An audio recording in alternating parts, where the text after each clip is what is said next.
Hi guys, are you thinking about getting a stamped concrete patio? It is a beautiful option, but it does take a little bit of maintenance. You are supposed to seal that patio every year or two. I'll show you the process I went through and to seal this product today on Dad Jobs DIY.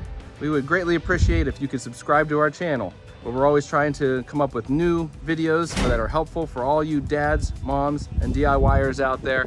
Thanks, now let's get started. Okay guys, so this is the product that we're going to be applying to this stamped concrete patio. This is the Masonry Defender stamped concrete sealer. So, a couple notations on this thing.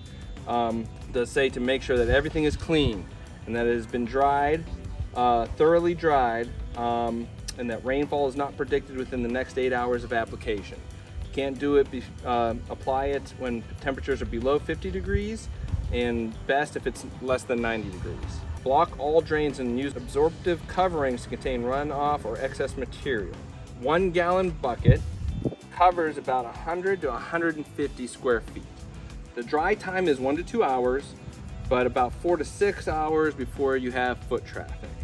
All right, that is the Masonry Defender stamped concrete sealer. Got 2.5 jugs. That should be more than enough to cover my concrete patio. We'll get started power washing the patio for preparation. All right, let's go. Here's the patio, all power washed. Looks good. All right, now we gotta let it dry and then get to sealing it. All right, let's go.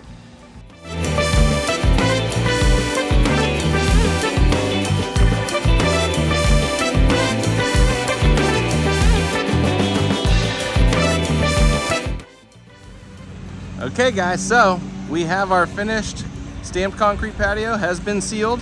You can kind of see it does look like it's got a little bit more shine. It might be just the reflection of the sun, I don't know, but it is done. Even some of the rougher concrete areas do feel nice and smooth from the extra coat. So even though it has that look, it is a smooth coat. So I do highly recommend this Mason Defender product. It looks great. It definitely brought out the color and the detail that, you know, looks like it's more fresh instead of 7 years old. Thanks guys for joining. Please leave a comment down below if this video was helpful for you. Again, I will have a link to the products that were used in the description. And please like and subscribe. We do this channel for all of you moms, dads, and DIYers out there. We'll see you on the next Dad Jobs DIY adventure.